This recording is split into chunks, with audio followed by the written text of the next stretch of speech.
여러분 안녕하세요. 정형외과 전문의 권유준입니다. 오늘은 손가락 골절의 진단 및 치료에 관해 알아보도록 하겠습니다.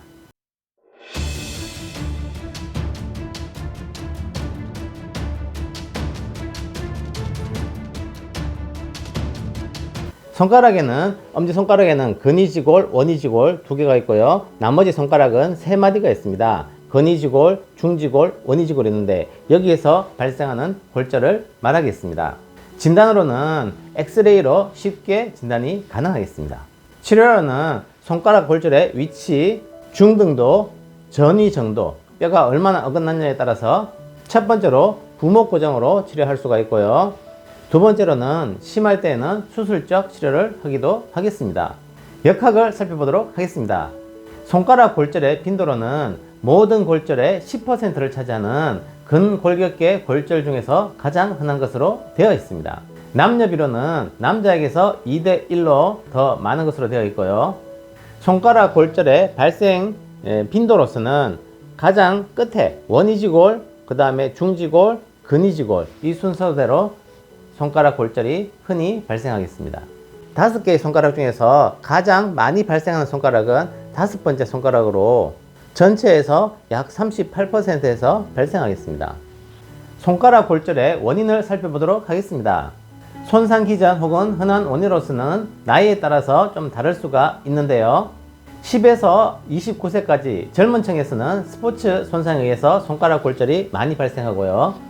40세에서 69세까지 중년층에서는 작업 중 혹은 일을 하다가 손가락 골절이 주로 발생하겠습니다. 70세 이상에서는 낙상, 그러니까 넘어지면서 손을 짚으면서 주로 손가락 골절이 발생하는 원인이 되겠습니다.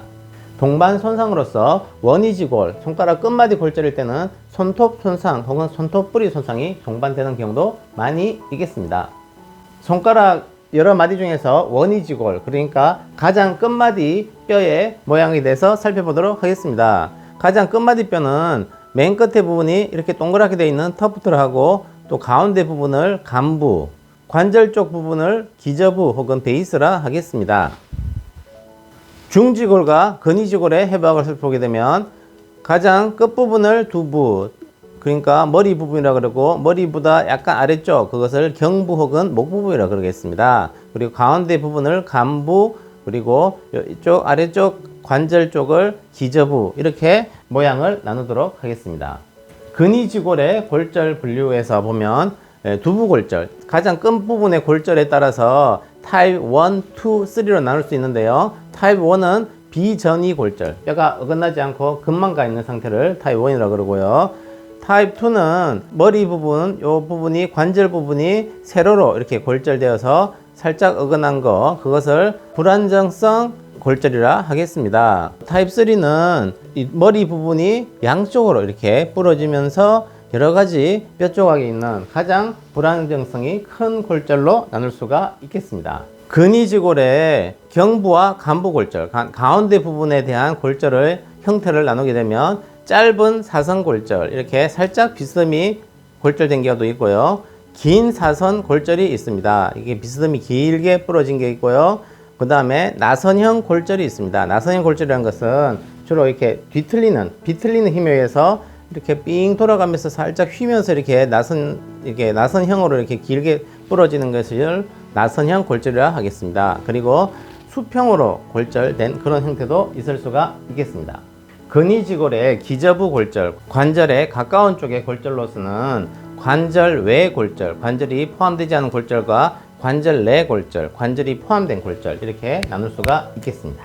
중지골 골절도 크게 다르지는 않겠습니다. 뼈 모양이 비슷하기 때문에 골절 형태도 비슷하게 타입 1, 2, 3로 나눌 수가 있겠습니다. 간부 골절도 마찬가지로 골절 형태는 동일하겠습니다. 중지골 골절에 중요한 것이 수장부 골절이라고 있습니다. 수장부란 것은 손바닥 쪽인데요. 손가락이 이렇게 뒤로 확 젖혀지면서 수장부, 손바닥 쪽에 골절이 되면서 더 심하게 되면 골절이 손가락이 뒤로 탈구되는, 뒤로 빠지는 이런 형태의 골절을 수장부 골절이라 하겠습니다. 그리고 반대로 이렇게 힘을 받게 되면 수배부 골절이라고 해서 뒤쪽에 있는 신전근이 잡아당기면서 신전근이 뼈를 물고 떨어진 거. 그러면서 뒤쪽으로 손등 쪽에 있는 뼈 조각이 있으면서 손가락은 앞으로 이렇게 살짝 빠지는 그런 형태가 되겠습니다. 세 번째로는 관절 내 분쇄 골절이라고 있습니다. 그러면 수장부와 수배부 그리고 그 외에도 골편이 여러 개가 있으면서 불안정성 골절을 관절 내 분쇄 골절이라 할 수가 있겠습니다.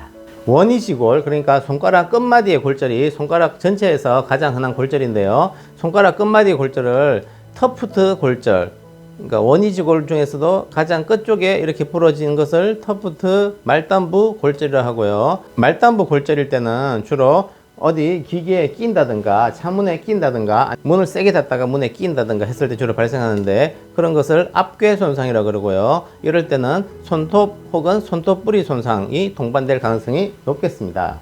원위지골의 간부 골절을 분류하게 되면, 간부란 말은 끝에 말단부와 요 기저부 요 사이를 가운데를 간부라 그러는데요. 이것을 나누면 수평골절과 세로골절로 나눌 수가 있겠습니다.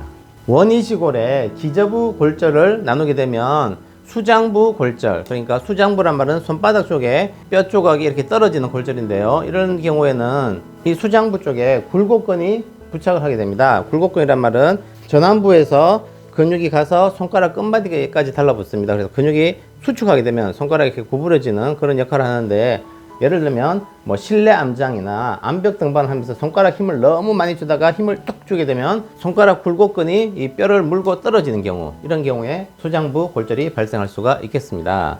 그리고 수배부 골절, 배부란 말은 손등이란 말인데, 손등 쪽에 이렇게 뼈 조각이 떨어지는 것은 신장근이 뼈를 물고 떨어지는 것입니다. 제일 흔한 원인이 공에 맞는 것입니다. 농구공에 손가락 끝을 이렇게 탁 부딪히게 되면 갑자기 구부러지는 힘, 굴곡이 나가는 힘을 받으면서 신장근이 뼈를 잡아 당기면서 이렇게 부러져서 손가락이 구부러지는 변형이 생기는 것을 망치수지 변형 혹은 추지 변형이라 합니다. 추지 변형에 관해서는 과거에 올려놓은 유튜브 동영상이 있으니 참고하시면 되겠습니다.